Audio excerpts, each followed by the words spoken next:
Welcome to Business Problem Solvers Podcast, where legal insight meets entrepreneurial innovation. Are you a startup founder navigating the complex legal landscape of entrepreneurship? Are you seeking practical advice, actionable strategies, and expert guidance to propel your business forward? Look no further. Eric Alspaugh is a seasoned attorney based in the vibrant startup hub of California, and he's thrilled to be your host on this exciting journey. In this podcast, we'll dive deep into the intersection of law and business, bringing you insightful interviews with a diverse range of industry experts, thought leaders, and successful entrepreneurs. From intellectual property and contract law to corporate governance and regulatory compliance, we'll cover the essential legal topics that every startup needs to know. Our guests will share their wisdom, experience, and practical tips to help you navigate legal challenges, seize opportunities, and build a thriving business in today's dynamic marketplace. So whether you're a seasoned entrepreneur, a budding startup founder, or simply curious about the intersection of law and business, join Eric on Business Problem Solvers Podcast as we explore the legal insights and entrepreneurial inspiration that will fuel your journey to success. Hi, welcome to the show, Mark. I really appreciate you agreeing to come on board. For my viewers and listeners, I want to introduce Mr. Mark Pound, a friend and colleague of mine for 15 years. We met working at an incubator many years ago and have had lots of interactions with startups. And Mark has had some ups and downs and some good exits and is working on a fantastic new project. And I'd like him to introduce himself and give us some background so we can get started. Oh, thanks, Eric. It's been 15 years, really. I didn't realize it's been that long. So hi, everybody. Mark Pound. I am CEO of CurbCut OS. CurbCut OS is in the digital accessibility industry. Myself, I've been a serial entrepreneur for over 30 years. I always tell people I'm not crazy. It's how I'm built, even though I have a love-hate relationship with it. Where else can I go? Eric, did that answer your question and what you need from me at this point? Sure. Could you share some of your education and any other interesting facts, just so everybody's grounded and knows a little bit about Mark? Yeah, so interesting facts. Why I do what I do, there's a common thread to everything that I do. It is not just about the money, is I look for where not only just problems need to be solved, but what's going to have impact. What's going to have impact on, as far as human health or humans and or animals. And the reason why I say that is my first venture was in animal health. Where we created at that point in time, quite a while ago now, what became an Air Nike shoe for horses to jump and run on, and it solved a major weight problem in their hoof. That's a whole story in of itself. Second venture, I was in diabetes, and we commercialized a very unique diabetes device that we had to go up against a healthcare system that didn't want it, and so we went straight to the patients. And we got the patients to go to their primary care and basically tell them, I don't care what you say, I'm going. And the result was they started feeling better, and our strategy paid off, where they went back to their primary care, and the primary care started doing labs on them, and they noticed they were feeling better. Those doctors who didn't want to work with us ended up contacting us and wanted to go out for dinner and discuss and find out what we were doing to help their patients, because they had no idea what we were doing, how we were doing it, because to them, all the modalities were already done. What led me up to today, I was actually working on another healthcare venture that I had to put on the shelf because it was just before its time. And the world of digital accessibility at that time, I came into this over 3 years ago and took over a company And where my passion resides in this, and it doesn't look like it, but I live with invisible disabilities. I was a quadriplegic on the football field back in high school. Obviously, as you would be able to tell, I recovered from that. I never told anybody about it because I didn't want to be perceived as weak. And I kept that a secret for a very long time in my life. I ended up with spine and nerve damage from that. And then fast forward many years later, I was in a really bad car accident where the witnesses thought I was dead, and recovered from that. With obviously that then exacerbated my nerve damage and my spine damage. I lived in chronic pain for 10 years of my life, so bad I was an insomniac. I wouldn't have wished it on anybody. And the reason why this story is so critical to where I'm at today is, I grew up in healthcare, as you could tell from my prior ventures, and I thought I had it. It's like, you know what, I got this, I'm gonna get it all figured out, it's done. And what I realized was I had to fight, and I had to fight every single day. And probably because I'm bullheaded and have that entrepreneurial spirit, I said, you know what? It's either me or what's going to take over me. And I finally said, that's it. I'm going to own this. And I never realized the journey was going to be what it was. But what that made me realize is more people are born without a disability. In other words, my point here is most people end up with a disability over the course of life. It could be an accident like me. It could be a chronic disease. It could be you're getting older. And amazingly enough, 25% of the population and growing have some form of a disability, visible or invisible. And so I came into this venture with the understanding that, you know what, we only get one chance at this life. We don't get to hit the reset button, and change needs to happen.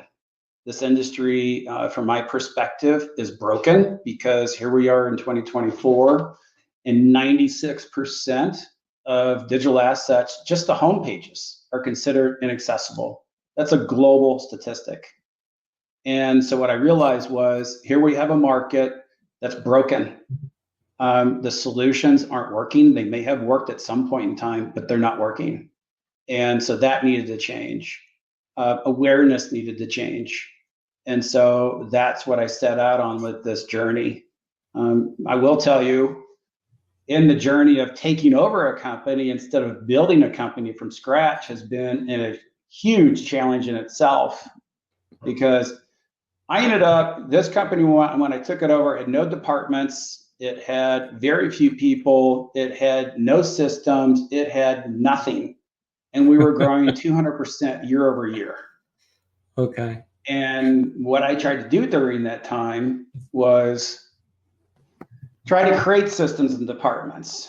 And since we were bootstrapped for a reason, I realized that wasn't possible. So fourth quarter last year, I basically tore the company to the ground to build it back up, so then we can scale and get the solution done at the same time, the right team, the right culture, the right everything in place, and bring that historical knowledge and traction forward. And so here we are today. Awesome. So I want to delve into some specific anecdotes and stories that you might have to share with our listeners on that. But first, can you explain digital accessibility and give me a couple of examples that are easy to understand, because it is a relatively new concept for many people like myself? Well, I'll tell you, it's 2 years ago, I went on a media tour. And what hit me was every single outlet, and I was on CBS in Florida, every single outlet from radio to TV, the question was, what's digital accessibility?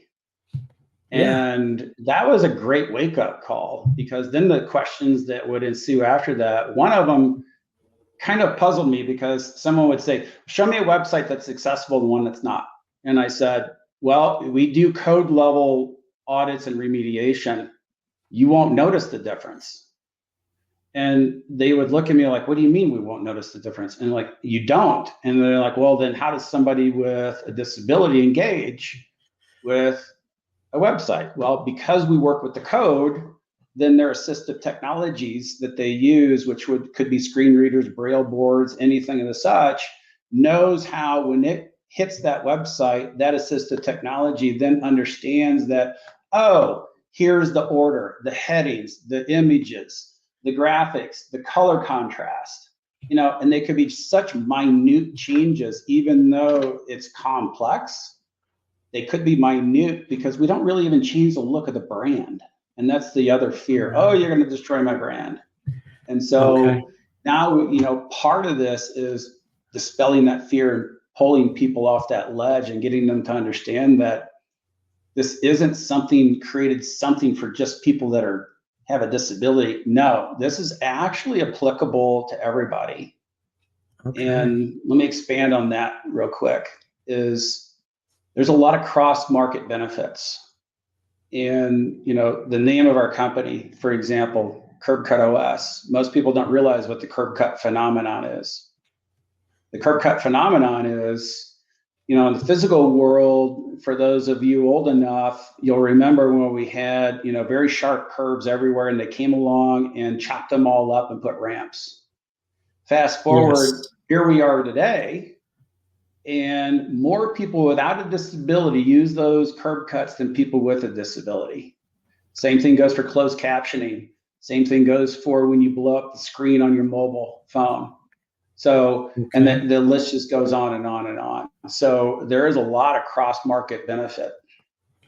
Okay. So that actually what you've just shared is very surprising to me, because in my mind, I was conjuring up an image of an old commercial where they were selling telephones with giant calculator-sized buttons. And so what I'm hearing from you is that, in fact, you can work with people's websites and have it seamless, that somebody who's not disabled might not even notice that there's assistive technology that's running behind the scenes. Exactly, and it's just not websites. It's websites, apps, documents, design.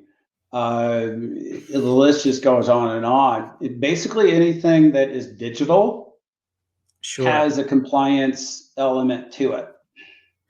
Let me ask you about compliance. Is there a federal statute or state statutes for digital accessibility? Because I think that most of my listeners would be familiar with ADA compliance rules.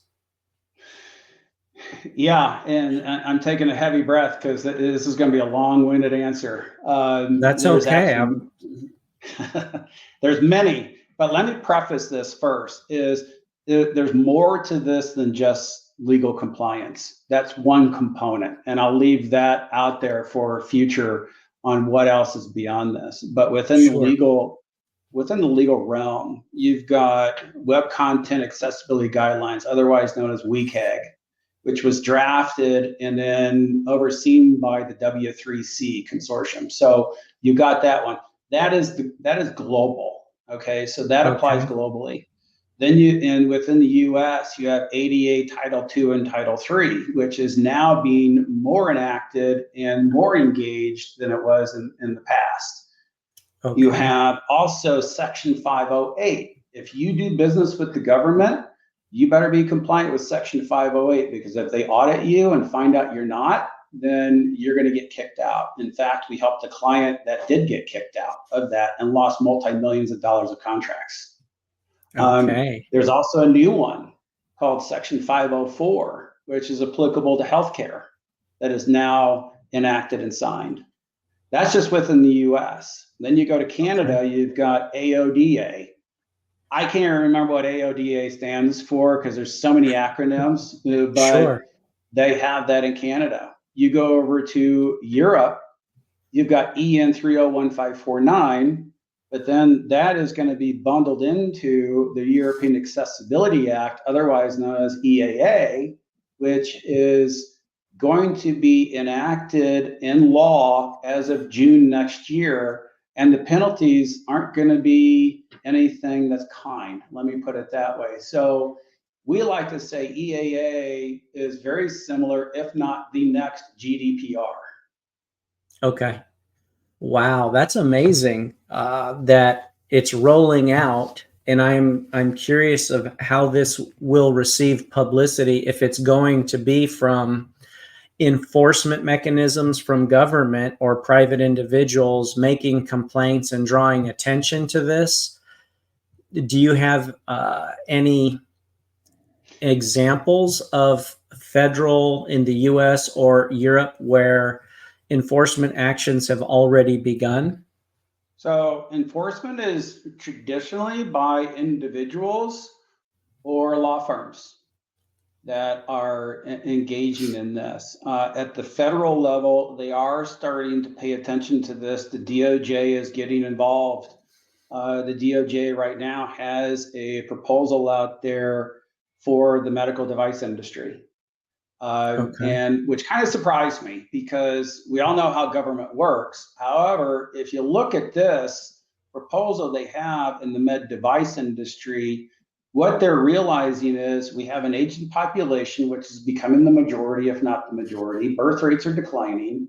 You've got healthcare costs, which are skyrocketing. And then you've got CMS, which is your Medicare and Medicaid.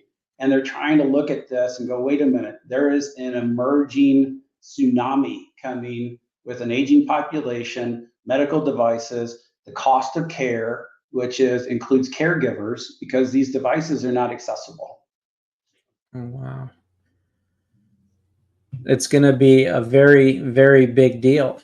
So you set aside some of these, some of the rollout issues as being related to legal issues, and you highlighted some industry standards. What are some of the other issues that are ushering in digital accessibility? Is it, you mentioned brand awareness, or do private companies in the US have benefit plans or some other program to highlight digital accessibility or promote it?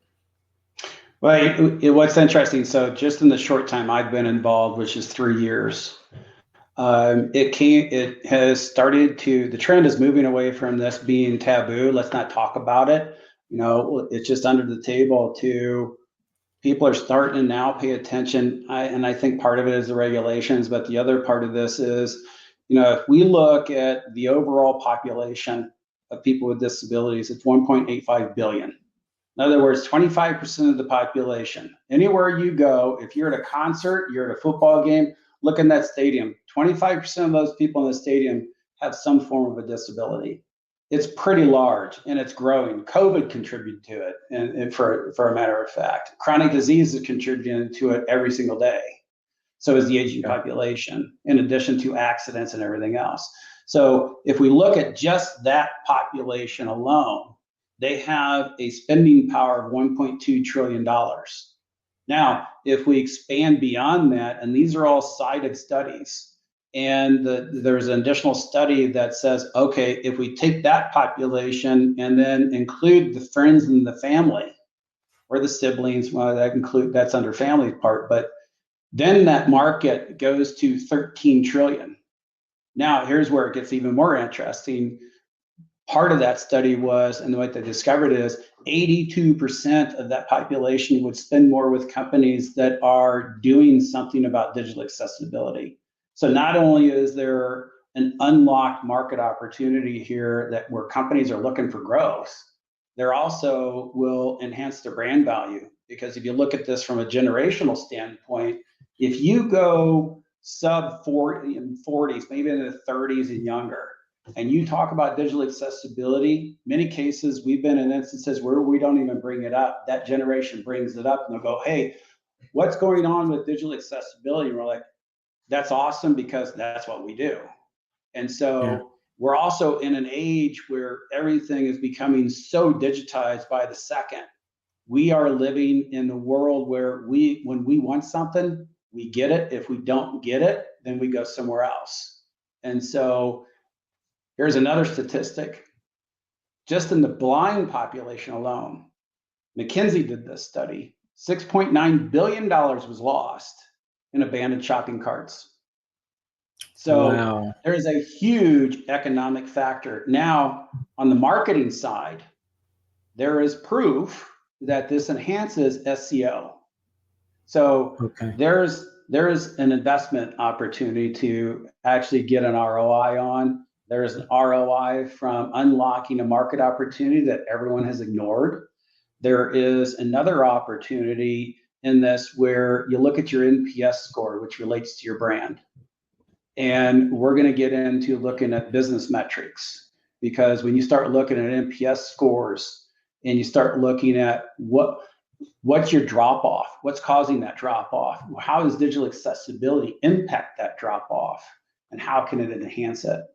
And so there's also been studies and people looking at how it enhances that value of your brand as well. And again, that correlates to generational too, because in the younger generations, when they look at this, they look at brands holistically. And if they're not socially responsible, if they're not addressing the population at large, then they're going to look somewhere else. Got it. I'm not familiar with the NPS score. Is that something that digital marketing folks know about? Is that a return on investment? What kind of standard is that? It's called a net promoter score, and it's tied to brand value. I'm not a marketer myself, but I know it at that level, and I know it has impacts on brands, and it is measured routinely. Okay, great. I'm going to have to mark that one down as something to look up. As something I'd never heard of. It's interesting. So it's interesting that you've had in this particular business the opportunity to really take it over from someone. So that's gives a unique perspective.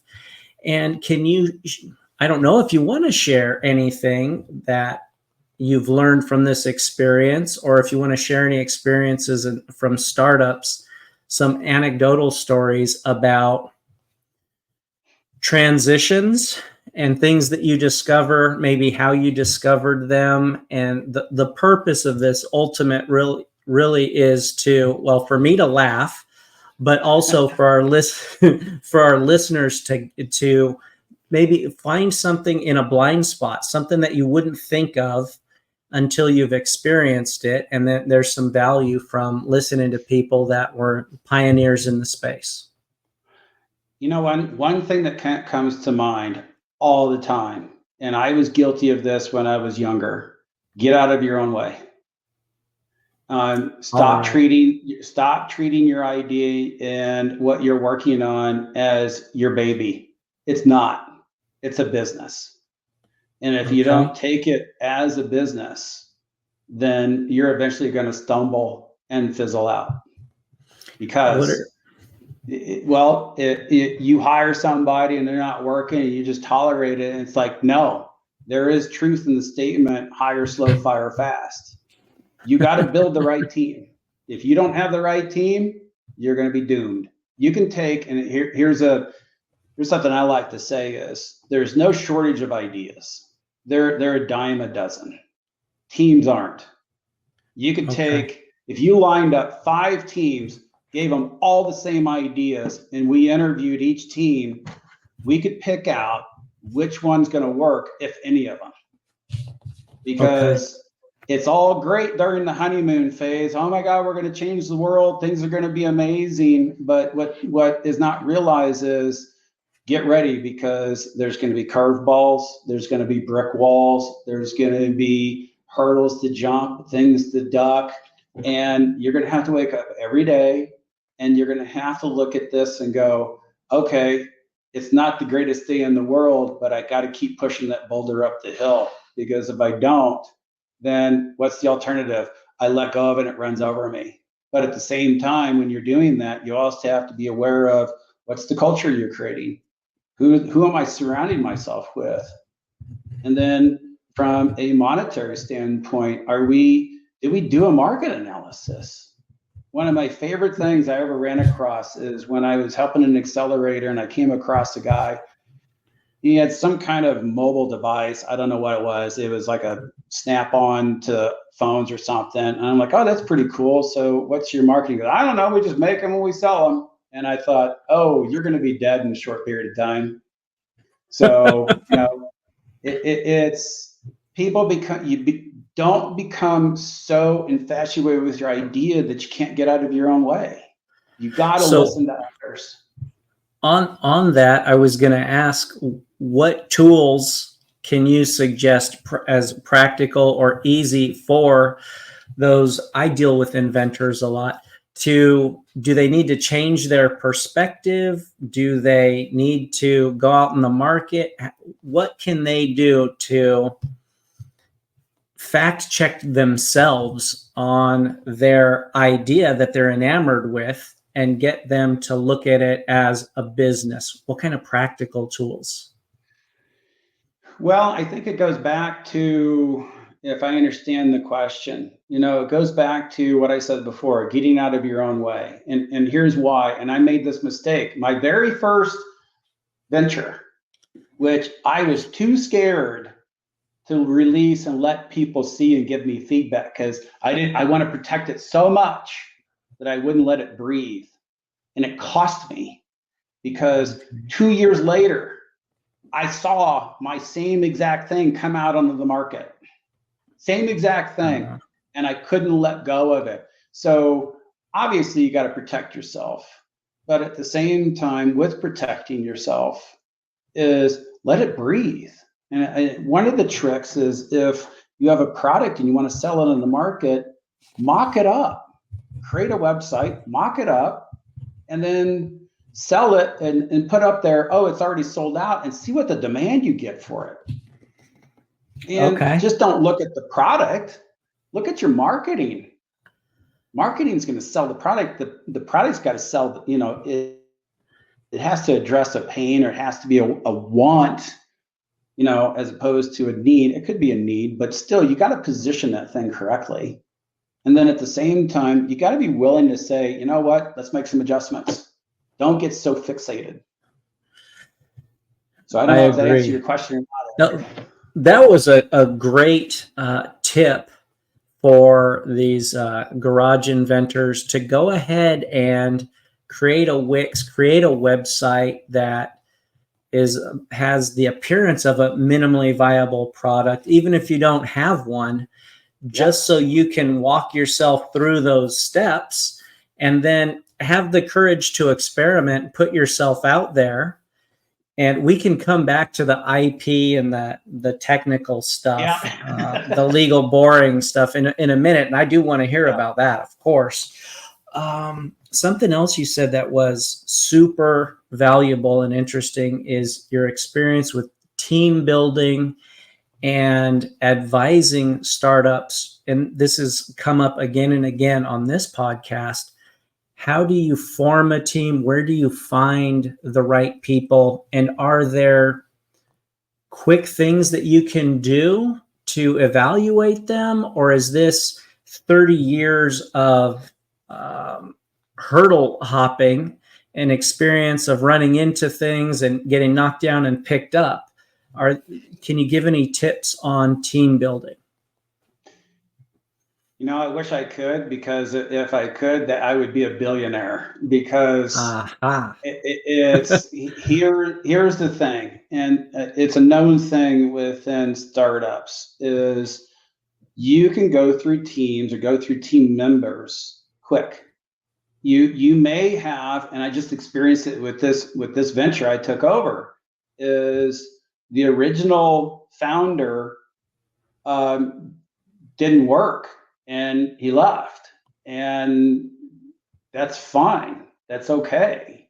And there was many reasons behind that. I won't go into that. But the reason why I say that is I didn't push him out. He may think that, and I'm just being transparent. But what he didn't understand is this is a business. And so what you're going to find with people is, think about beyond the honeymoon phase. Because the honeymoon phase is we're going to conquer the world and make $1 billion, and we're going to be on Fortune and Forbes, and we're going to be on TikTok, and we're going to be in everything. We're going to be known. You know what my response to that is? Good luck, because that rarely happens. At the same time, it can happen. Or if you don't want that, it doesn't have to happen. But back to the team part is you could have somebody and they could be a great fit for a year. And then you hit another level and you have to scale. And you quickly find out you're outstripping their skill set. You're going to have to turn that role over, because here's the approach I like to take is, I typically like to do three times. Is first one, okay, we're learning, I'll help them grow, let's go, okay? Second time it happens again, okay, maybe it was something I did wrong, or maybe something just happened, lost in translation. So we sit down, we go through everything again. Third time it happens, and it's like, okay, there's a disconnect. And I'm not saying I'm right. I don't believe in command and control structures. So it's equal listening and equal coaching or guiding at the same time. But when you start to understand there's a disconnect and their skill sets just aren't hitting where they need to be, then it's time they need to be replaced. And it could be amicable too. And there's some situations where, like, you know what, you're right. As long as they don't have an ego to themselves, they can say, yeah, you're right. I am way beyond where I can. It's not a service to me for to be here. Or you transfer them over into another area if you can. But most startups or bootstrap companies, you don't have that luxury. Okay. So make sure you know them, but also make sure you've been through the good, the bad, and the ugly with them. Because when things go sideways, you're going to see a side of that person you've never seen before. Sure. The other thing you're going to experience is when your company gets funding, people change overnight.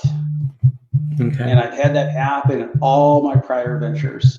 Is the money hits, next thing you know, everyone's, I need this, I need that. Well, I deserve this. Well, now that we've got all this money, let's go do that. And it's like, no, you don't understand. There's a budget.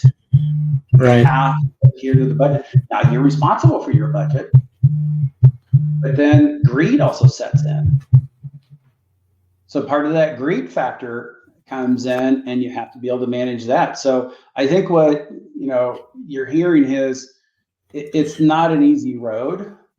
And the reason why I said I think early on is I'm not insane. I'm just built this way to go down this path, because I have a love-hate relationship with it, because it's people only want to see the tip of the iceberg. What they don't see is what's underneath the water. And that's what you're living the majority of the time.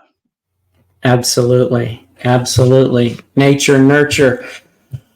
So I've got a couple of things that I want to talk about, including, I guess, the HR and anecdotal legal pitfalls and things like that. I am the patent and trademark guy. I'd like to hear your perspective from startups. What kind how you prioritize intellectual property, and I ask in particular because you said, don't be afraid, let your baby breathe a little bit, get it out there.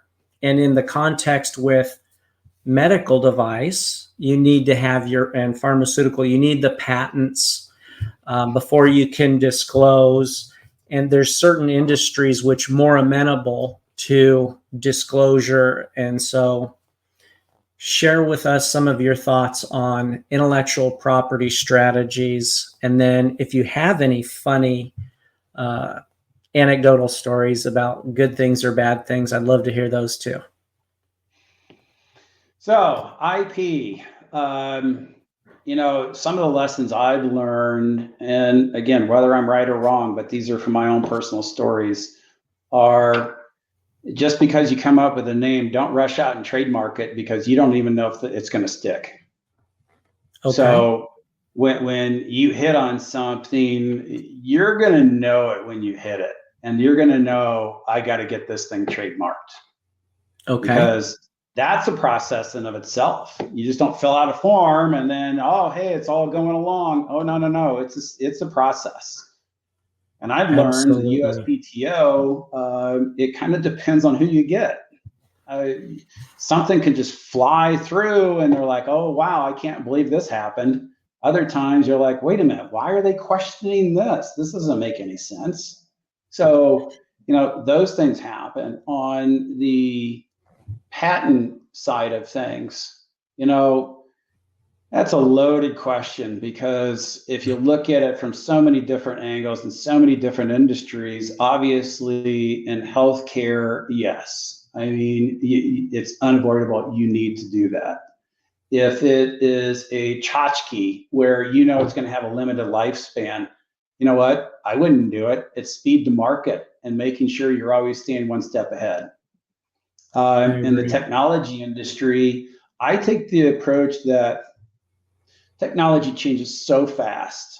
By the time you file it, and by the time it's granted, it's already going to be obsolete. Or you got to be careful too. You can file your provisional, which then grants you certain capabilities because of when it's time stamped. And if anybody comes in after you, then at least you have rights. However, once you go to utility, it becomes public, and then you got patent trolls who will try to reverse engineer that and beat you to market and do all kinds of things. And so really, you got to be careful when you open that door. And so lately, I've taken the approach of going the trade secret route. And, and then that's the easy route. Oh, no. You got to have NDAs done. You got to say confidential. You got to write confidential, because if anybody hears anything, when it's not preceded or signed by an NDA and preceded with the words confidential or statement of confidential in a document, it can go to court, and that court will say, and this is actually case law, the court will find somebody and say, did they disclose to you that it was confidential? And if they say no, boom, you're dead. Got it. Wow. You hit on 3 of the 4 in one answer. That was fantastic, Mark. Trademark, patent, trade secret. We didn't talk about copyright, but that's okay. Yeah, I've never really gotten into that side, Eric, because maybe it's just I haven't had the time. But again, I've never come across something that I had enough value to copyright it. Sure. Well, that's a whole separate topic, but that was a great answer, and you really touched on a lot of fun stuff, which people aren't familiar with. It's new. I think 2018 there was a federal trademark act, or a federal trade secret act, which it was mainly legislated and passed to protect U.S. companies from foreign countries stealing and selling products back into the U.S. And there was never a national standard for trade secret protection. And your example touched on the very important, there's a few elements to protection under the Federal Trade Secret Act. And one of the requirements is that you take reasonable steps to maintain the confidentiality. And what's the easiest, best way to document that? It's to have a robust program of confidentiality agreements and clauses in all the relationships you want to document confidentiality. So thank you. That was very cool. Yeah, I had a mentor at one point in my life, and we went down trade secrets, and he goes, Mark, I'm going to tell you a situation. He was actually called as an expert witness in a trial over trade secrets. Okay. Asked that very question and disclosed, no, I wasn't. And that judge right then said, done. It's disallowed. They're free to do anything they want. Wow. Let that be a warning, folks. That's a tidbit right there. Got to have it in the contracts with everybody. Absolutely. And trade secret in software. If you're not doing hardware, if you're doing marketing, sales in software, trade secret is fantastically valuable. So it doesn't necessarily require patents. So boxing it in and treating it as an asset of trade secret and taking formal steps to protect it is a necessary requirement in my books. Yeah, yeah, and being careful of what you even disclose. Yeah, I like to in that light, Eric. What I like to do is you have to find out, especially if you're in software, is what is that one area, or I like to call them gateways. What is that gateway that if you pull it out, the whole thing doesn't work? But if you put it in, then it all works. And as long as you control that piece, then the secret you can sauce. tell everybody everything else except for that. Okay, that's a great practical tip that needs to be discussed in-house and understood, strategized, and protected. Absolutely. Do you have any pitfalls? You alluded to some trademarks being just, the examiners let it through. And then sometimes you're like, why are they giving me a hard time over this?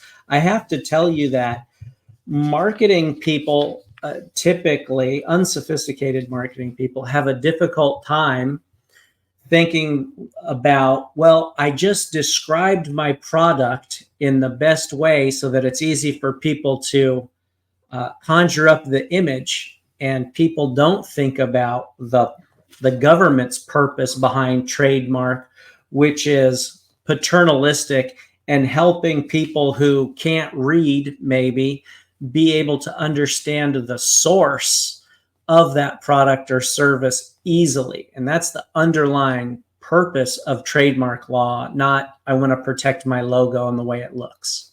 Yep, yep. And that was a big one. Very first time I ever filed a trademark.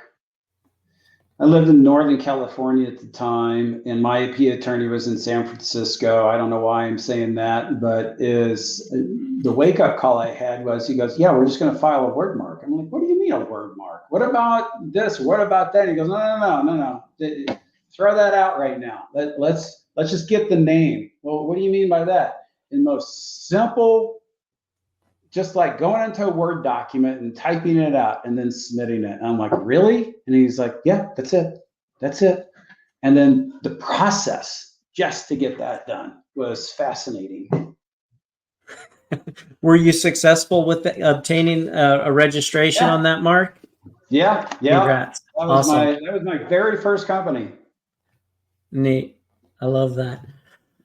So I'm going to transition. I can talk IP and trademarks and trade secret all day with you, but and not with the company that you're working on currently, but I'd like to hear about maybe HR and that team building and some things that you might have experienced that saved you lots of money or something that cost you a lot of money in managing the team or hiring experts or subcontracting an HR department. Anything you want to tell us about?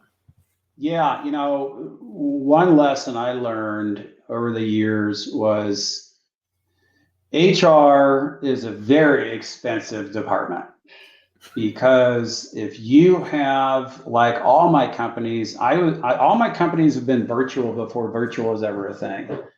And what hit me was every state is different. Every state, not only with the employment laws, taxes, everything is different. And if you don't address those accordingly, you're opening yourself up. So in this day and age, it's even more important Thankfully, now there are some services out there, and I would highly recommend, don't bring your HR in-house first. Outsource that to a company, and there's many of them. I'm not going to name names. Some of them are really bad. Some of them are really good. What's new? Okay. But let them handle it. Let them, come in, do an analysis, and say, okay, here's what we need to do. And at least that gives you a peace of mind. But you're still going to have to manage that, even at that, because if they mess something up, and then it's like, why is this? Oh, we didn't realize that. Well, then Sure. Can you get it fixed, please? So it still has an overhead element to it, but not to the extent of what you would have to deal with when you brought it in-house. And it also allows you to scale a lot quicker. And at some point in time, once you hit a certain cash flow status, and you're like, wait a minute, it just makes more sense to bring it in-house at that point in time, along with other departments, then you do that. But until then, no, I wouldn't even mess with it. It actually reminds me of what we were talking about earlier with the inventors, the originator, the founder of the company holding on maybe too tightly to their baby and using an HR outsource as a way of, I don't know, taking emotion out or changing perspective so that you can evaluate how the resources are being spent and leveraged inside the company. Yeah. Okay. Yeah, that's and always there's scary. other things in HR too, though, Eric, it's a very interesting dynamic because you always have to protect your backside. And what I mean by that is, you look at how do I look at this first? Well, if you're just starting out, what do I need to do to even create some validation? Okay, let me go get some key advisors and get these key advisors, and they need to be what I mean key advisors, because that is an appeal to others and that will pull them in. That will help you bring, may help you bring and be a good filter for some good people into the company. But the other thing too is, and there's a lot of pitfalls, is, oh, well, just contract everything. Okay, but when you do, you better be very careful. Never treat that person as an employee, as there's now plenty of case law, and Microsoft was one of them. They got in a lot of trouble treating their contractors and employees. Okay. And it's a fine line, and you got to look at everything you do. Okay. Because if you ride that edge and it gets pushed over and that person gets mad at you, watch out, they'll bury you. Okay, practice tip. Write that down, listeners. Write that down. Steer clear of the line. So, changing gears on you, I'd like to reserve the right to interview you or have you on as a guest in the future, if you're willing. But are there any, on the backside of things, are you involved with any community groups or organizations? How do you see your business is already in the community of helping. And so you're very cognizant of people with, I don't know if abled people, disabled people, however you want to characterize it. Does your company or you personally get involved with other charities or community organizations? Not right now, but it's in the plan. And the reason behind that is we just don't have the capital to get involved where we want to get involved at the level we want to get involved. However, it is on the radar. However, we do also have alternative strategies to get involved with the community at levels that then establishes that beginning phases of the snowball, if you will. I didn't mean to ambush you with that one, but it comes from another question, which is, I know you from Southern California, and I know that you relocated to a new community just over a year ago. And so how does that factor in? And are you comfortable telling people about where you've moved from Southern California to? Oh, well, what's interesting, the reason why I laugh is, we looked all over the country, just a little backstory, and we end up looking at this one state, and I'll get to it in a minute. And I'm like, oh my God, it's beautiful. It reminds me of Denver in the 90s because we lived in Denver then. And I didn't realize how many people were moving here until we moved here. And then I heard, really? And I was shocked. And so it's Boise, Idaho. And then come to find out, there's a lot of Californians moving here, Oregonians moving here, people from Arizona, people from Texas. So it really kind of shocked me. And so, you have to be careful, because if you ever run across a native, we're not originally from California. So I say, well, we're originally from Missouri. So, we kind of diffuse that, because some of the born and bred Idahoans really dislike Californians. So that's another practice tip, folks. When you're traveling to other states and you might have originated from California, say that you're from Missouri. I know that when I travel outside the United States, I have said, "Oh, I'm from Canada."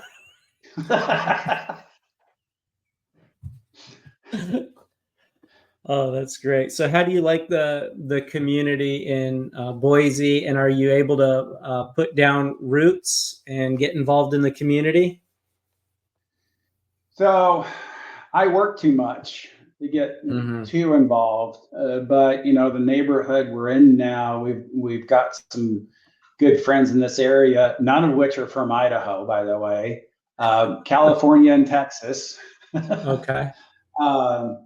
But yeah, and we happen to live in an area that is closer to downtown, and we live up in the foothills. And yeah, it's a slower pace of life with so much to do. It's endless.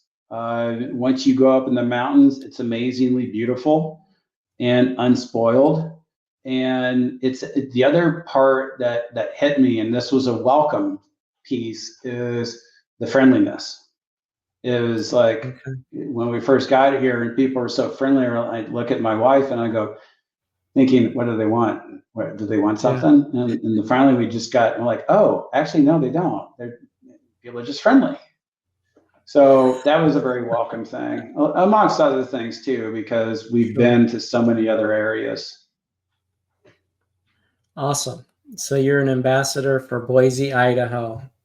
Yeah, I've been told that. Cool. Well, where else can you live? I can go snow skiing in less than an hour. I have a river we can float within not even 15 minutes of my house. I can go water skiing in 45 minutes.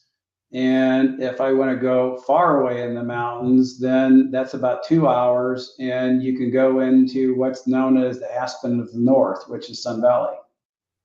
Awesome.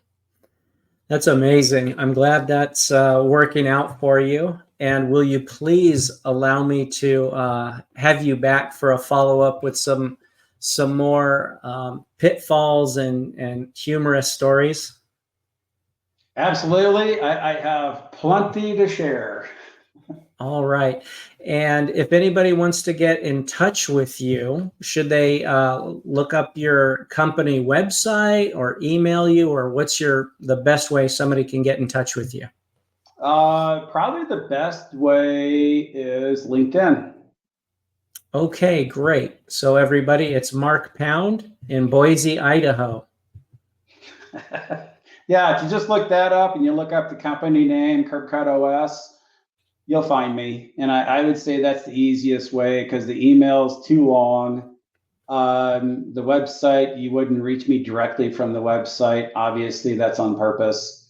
So yeah, LinkedIn would be the best way, and then we can connect from there and then transfer that over to email and phone.